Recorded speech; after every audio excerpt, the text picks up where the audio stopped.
everyone. I want to welcome all who are viewing today to our Partner Perspectives. It's Orr Group's opportunity to really showcase the amazing leaders of the organizations we work with.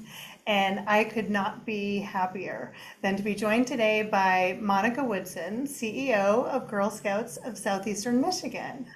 We are so delighted to have you to share your leadership insights, because so many leaders of other nonprofits look to Orr Group for insights from their peers, sometimes from us too, as we are collaborating with them. And I really appreciate your time. It's good to be here and good to chat about this. Well, thank you. Let's kick it off with some industry insights, because you're someone who has worked in the human services sector for over 20 years. You're now at Girl Scouts of Southeastern Michigan, but I'm sure you've seen some changes as well as some opportunities in the philanthropic landscape. What sort of trends are you seeing now? And how has that impacted the ways in which you lead at Girl Scouts of Southeastern Michigan and in your community? I think some of the things that we're seeing now, and you can certainly attest to this as well, is I can remember early on in my career, and I don't know how I've worked for over 20 years when I'm only 26, but whatever, we'll talk about that later. Both of us, we're Uh, the exact same age, actually. But I think that I remember early on in my career, you would hear funding partners would want to see numbers, like how many young people or how many X are you serving?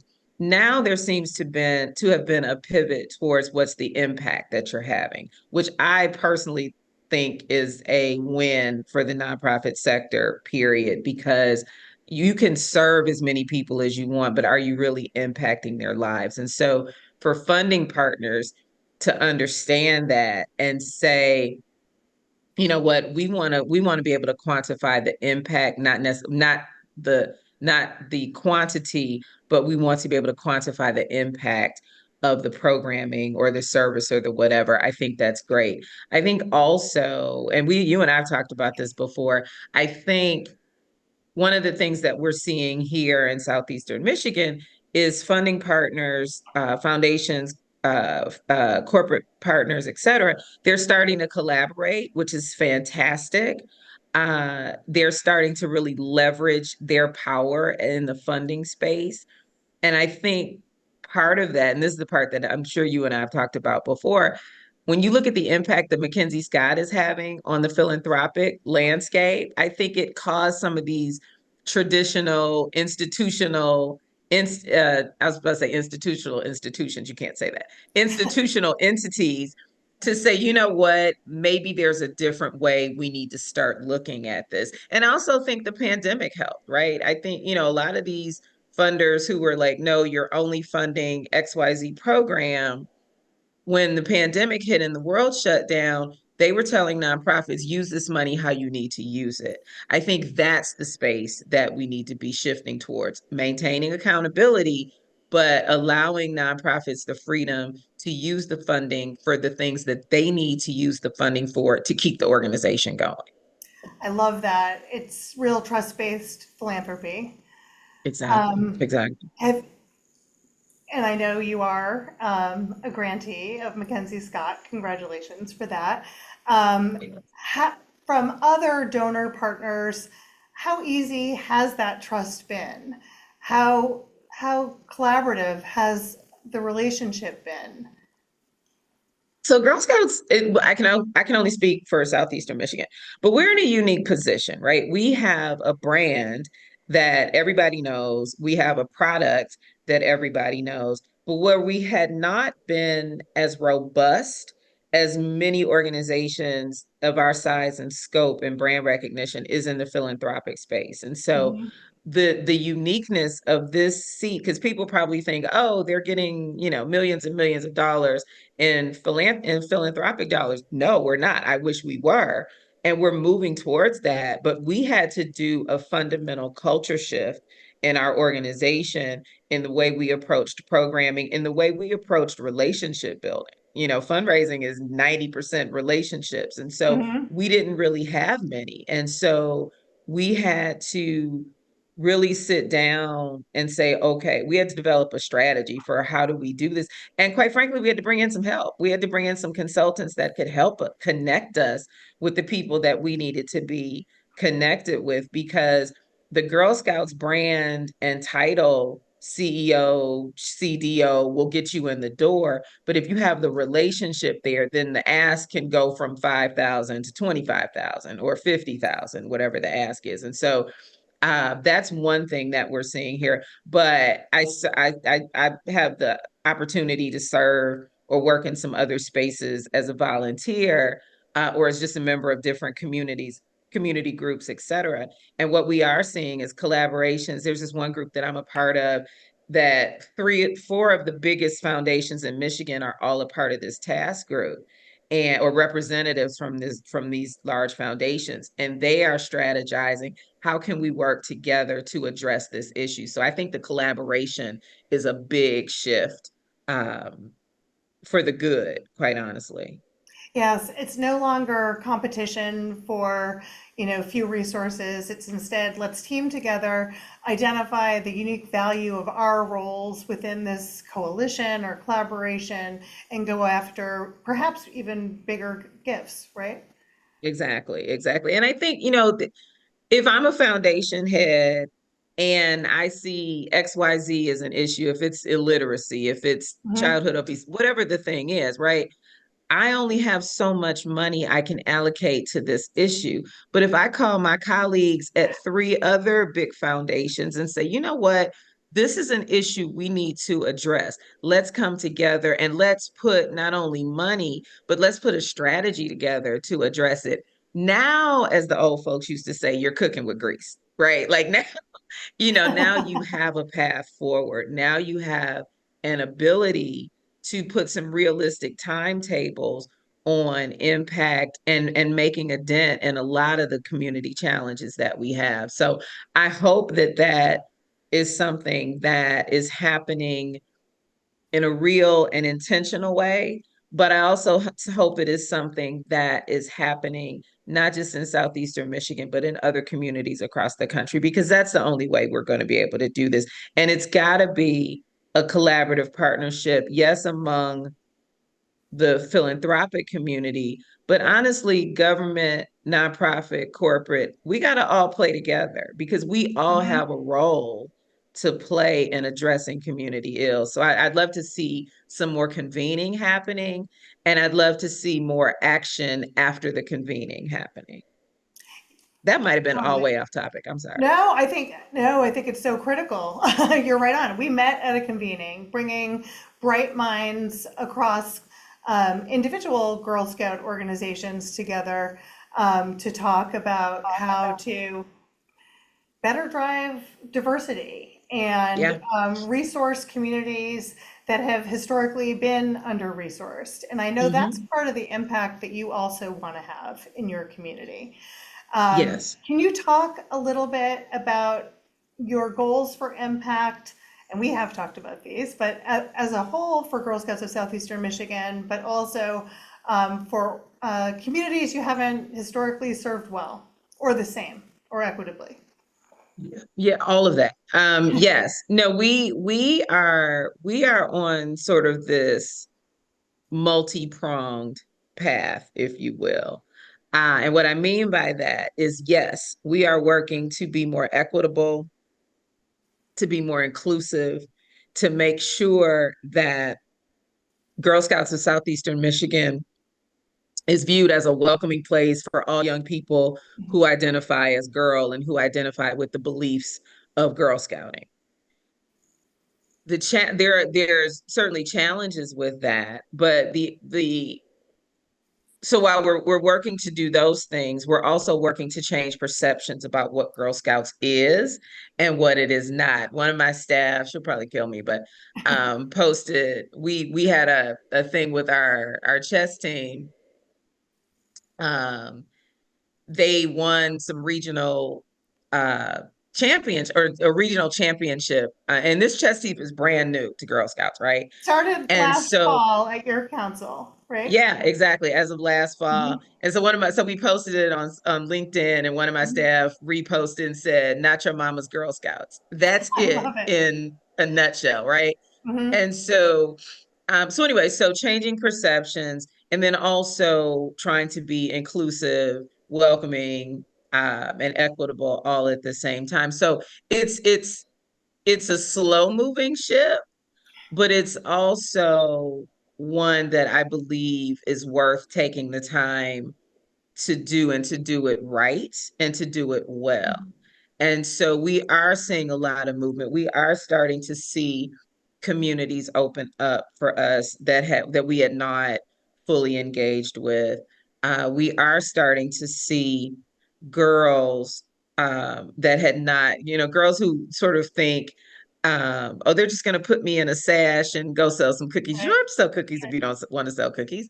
But cookies is a big part of what we do, and cookies will provide you with business skills, et cetera, et cetera. But you don't have to sell Right. cookies. And I think that's also part of the message that we're driving home. Girl Scouting is what you make it. And we drive that same message to volunteers. Girl Scouting is what you make it. And so I know we're not on that question yet, but a big part of the work that we're doing in the Orr Group is really about changing those perceptions, creating a vision statement that outlines really what we want to do. And so uh, it's a long-term play. And I will say, we are seeing numbers tick up in communities of color and under-resourced communities.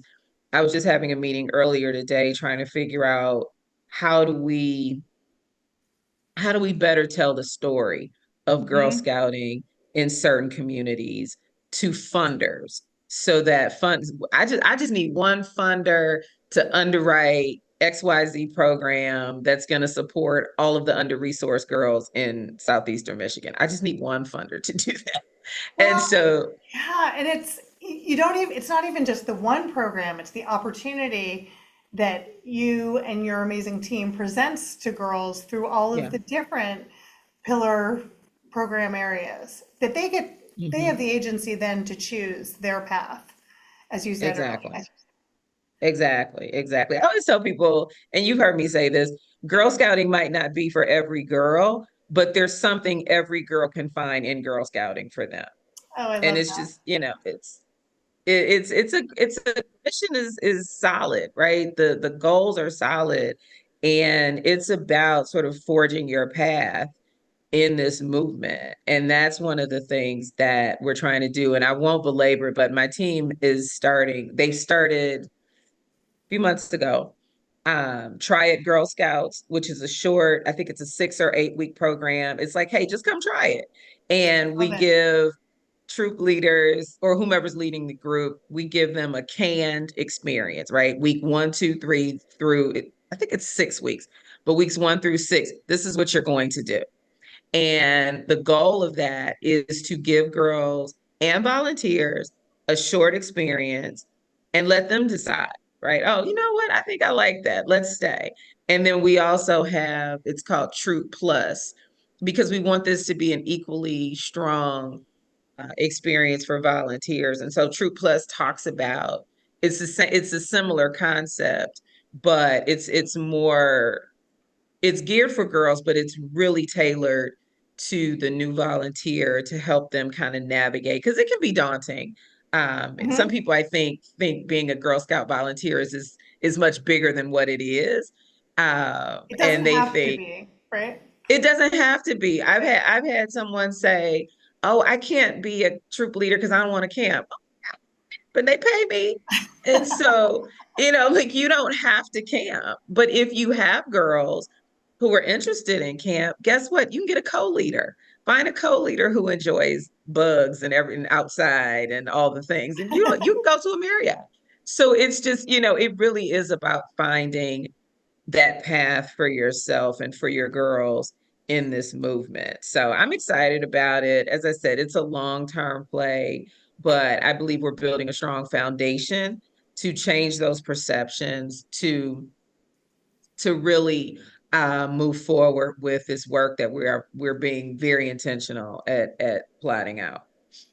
You're totally in it for the long-term play, and ever since I met you, when we started our first engagement, and I think you were right. The long-term play really starts with identifying the vision, Hmm. be it 3 to 5 years. And it was really an honor to get to team with you and your leadership and your board to design and plan and facilitate that retreat last fall. Um, I'm so pleased with the vision that you all came up with through that experience. And now it's terrific to be in the strategic planning process with all of you. Um, I know we're still in that process, but how Hmm. have you seen some of your vision as the leader of Girl Scouts of Southeastern Michigan come to life through this process? Are you seeing a path to attainment of what you are hoping around changing that perception, like you just spoke of? I think that the the Beyond the Cookie strategy session, I think it really set a tone for the work that we're doing, for the way people gathered an understanding of the work that we're doing. And what I mean by that is, this and look, you met my staff. My staff is not going to hold back, and my staff was very clear. They We've were done. fantastic. Sometimes you They're can't keep not them going, quiet. Yeah. and but Had a lot they're of big very ideas. Yeah. exactly. And but particularly the more seasoned staff, they've done strategic planning before. They've done all these things. And it was just wound up being this document that like sat on a shelf, right? Or they've done retreats before. Right. But I think when we went to Macy, when we brought in the Orr Group team, and we really sat down and said, look, because they've heard me talk about changing perceptions. They've heard me talk about my vision for where I want to see this council go over the next, however many years, long after, you and I and the rest of us have moved on to other things. But this is the foundation. They heard all of that. But I think when they experienced sort of step one, if you will, when we were at Macy, I think they came home and said, oh, okay, this isn't going to be that other thing. And so I think that was a big part of how and why the buy-in from the staff and quite frankly, some of the board, how Hmm. that For came sure. about. Um, and so now, when we knew we needed to move into a strategic plan, and I always laugh when people sort of outside of the nonprofit space, and I'm just going to pick on nonprofit for a moment, when they talk about strategic plans, it's like they think it's like this magic thing that when you do it, all your problems are gone and are no, this is when the work begins, and this is also where the money has to be spent. And so, Exactly. It helps you decide where to spend the money, right? How to allocate exactly, those exactly. resources, prioritize. Exactly. And I think a lot of people don't realize a strategic plan is literally step one. And so Well, as we are working to wind up this process, I'm actually looking forward to the final product and presenting it to the staff and the board so they can see just how much more work has to be done. But I think I think that when the team experienced the trip to Macy, that week of hard work and lots of laughs, but a lot of work, and then came back, and then we transitioned now into the strategic plan. I think they understand that we're fully committed and that this is the path, right? This is the path that we're on. If I were to leave in a year or tomorrow, whoever comes behind me, I guess they could change it, but there is a solid foundation laid. So then the question would be, why would you want to change it? And it's just because we've done all this hard work and there is enough, we have staff who are fully invested in making this a priority and moving this work forward, particularly as we move towards really exploring different ways of supporting under-resourced communities, supporting the girls that we already have in our midst. How do we better serve them? How do we help them with these 21st century challenges that they're dealing mhm. with? How do we help them as we are exploring programming through a workforce development lens, as we are working to be a better community anchor, community partner in Southeastern Michigan. They know that this is a real thing, and they know by the level or the caliber of people who call us and say, hey, can you come to this XYZ? People are starting to catch a hold to the vision, right? You can only use a hashtag beyond the cookie so much before people are going to start to say, well, now what does this mean? And people are starting to ask, what does that mean? And it's a great intro for us to, it's a Really great is. opportunity for us to tell them this is what beyond the cookie means. Because Girl these aren't Scouts is going so much anywhere. more. And Yeah. your team has been so amazing to work with in the strategic planning process. They've taken so seriously all of the questions we've asked, the feedback that we've asked them to garner, on behalf of their functional areas, et cetera. It's been amazing. I'm really excited to present you with a really functional roadmap that everyone there can see the role they'll play in uplifting and furthering the future of Yeah. Girl Scouts of Southeastern Michigan. So Yeah. thank you for I'm that excited too. opportunity. Lastly, do you have any advice or insights you want to share with nonprofit leaders at large around really transforming an organization and perceptions of an organization as you are doing right now and you have already done some of? Yeah. I would say it's not easy. I would say it is very much situational. A lot of people think, oh, it's Girl Scouts. It's going to be a breeze. No, it's Girl Scouts. It's not a breeze Yeah. because people think they already know what Girl Scouts is about. Um, and so I would say you have to fully commit. When you say you're trying to change perception, you need to be very clear on what perception it is you're trying to change, who you're trying to speak to, and why you're trying to speak to them. And then just be prepared to repeat whatever your message is Over and multiple over and times. over. So Right. what's the rule? You got people have to hear something at least seven Seven times. times, seven Be times. prepared to do it seven times, and just to continue on. I think that changing perceptions of an organization with a brand recognition like ours is one of the most challenging things I think anyone, particularly those who occupy my seat or the seat of, our Marcom's chief or our development chief, those three positions in particular, because we're the ones that are talking to people most of the time. And so to be able to change those perceptions, not get frustrated, not want to give up. So, which is all very difficult. Because there's an argument to be made. Look, people already know us for this. We're good. But I if can you sit back. want, Yeah. but if you want to genuinely accomplish the task that's set out. You have to be patient.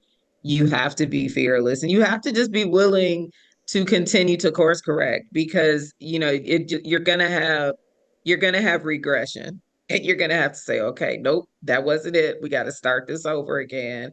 And you just have to be patient with the people that you're talking to because again, this is for an organization like ours, like a Y or a Boys and Girls Club, some of those big institutional organizations. And I know nothing about what happens at those other, I'm just saying when you have these big recognizable names, people think they know you for this. And when you decide, no, you need to meet us, we're doing this as well, just understand it's going to be a slow moving ship. It's going to be slow. It's going to take time, but I think that it will certainly be worth it in the end because you do start to see little nuggets of, oh, they got it. They got it. And I think Makes for you me, feel my so last good, thing, right? You're getting through. yeah, Yeah. yeah. And I think for me, the most exciting time or the most exciting piece was when I realized my staff got it.